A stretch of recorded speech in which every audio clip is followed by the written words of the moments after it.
नमस्कार दोस्तों। आज की कहानी है भगवान का घर। कल दोपहर मैं बैंक में गया था। वहाँ एक बुजुर्ग भी अपने काम से आए थे। वहाँ वह कुछ ढूंढ रहे थे।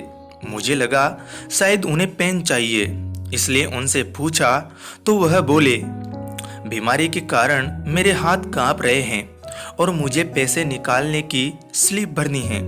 उसके लिए मैं देख रहा हूँ कि कोई मदद कर दे। मैं बोला, आपको कोई हर्ज न हो तो मैं आपकी स्लिप भर देता हूँ। उन्होंने मुझे स्लिप भरने की अनुमति दे दी। मैंने उनसे पूछकर स्लिप भर दी। रकम निकालकर उन्होंने मुझसे पैसे गिनने को कहा। मैंने पैसे भी गिन दिए। हम दोनों एक साथ ही बैंक से बाहर आए तो वह बोले, सॉरी, तुम्हें थोड़ा कष्ट तो होगा, परंतु मुझे रिक्शा करवा दो। इस भरी दोपहरी में रिक्शा मिलना बड़ा कष्टकारी होता है। मैं बोला, मुझे भी उसी तरफ जाना है, मैं आपको कार से घर छोड़ देता हूँ। वह तैयार हो गए। हम उनके घर पहुँचे। 60 बाई 100 इंच के प्लाट पर बना हुआ घर या बंगला कह सकते हो। घर में उनकी वृद्ध पत्नी थी। वह थोड़ी डर गई कि इनको कुछ हो तो नहीं गया, जिससे उन्हें छोड़ने एक अपरिचित व्यक्ति घर तक आया है। फिर उन्होंने पत्नी के चेहरे पर आए भाव को पढ़कर कहा कि चिंता की कोई बात नहीं, यह मुझे छोड़ने आए हैं। फिर बातचीत में वह बोले, इस भगवान के घर में हम दोनों पति पत्नी ही रहते हैं, हमारे बच्चे तो विदेश में रहते हैं। मैंने जब उन्हें भगवान के घर के बारे में पूछा तो उन्होंने बताया कि हमारे परिवार में भगवान का घर कहने की पुरानी परंपरा है। इसके पीछे की भावना है कि यह घर भगवान का है और हम उस घर में रहते हैं, जबकि लोग कहते हैं कि घर हमारा है और भगवान हमारे घर में रहते हैं।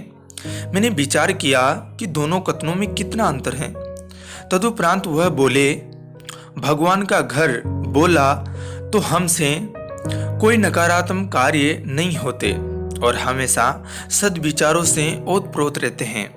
बाद में मजाकिया लहजे में बोले, लोग मृत्यु उपरांत भगवान के घर जाते हैं, परंतु हम तो जीते जी ही भगवान के घर का आनंद ले रहे हैं। यह वाक्य जैसे भगवान ने दिया कोई प्रसादी है। भगवान ने ही मुझे उनको घर छोड़ने की प्रेरणा दी। घर भगवान का और हम उनके घर में रहते हैं। यह वाक्य बहुत दिनों तक मेरे दिमाग में घूमता रहा। सही में कितने अलग विचार थे। हमको उपरोक्त प्रसंग से प्रेरित होकर अगर हम इस पर अमल करेंगे तो हमारे और आने वाली पीढ़ियों के विचार भी वैसे ही होंगे। अच्छे कार्य का प्रारंभ जब से भी करो वही नई सुबह है। मुझे यह प्रसंग किसी ने शेयर किया था, बहुत प्रेरणादायक और शिक्षाप्रद लगा, इसलिए आपको भी शेयर कर दिया। आपसे भी अनुरोध है कि अगर उचित लगे तो आप भी शेयर करना। अपने 10% भाइयों ने भी अगर मेरा या हमारा घर को भगवान का घर कहा या अपनाया तो आप इसके अंदर छिपे अर्थ को समझेंगे।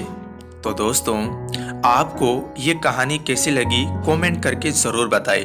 कहानी को सुनने के लिए आपका धन्यवाद। जय हिंद, जय भारत।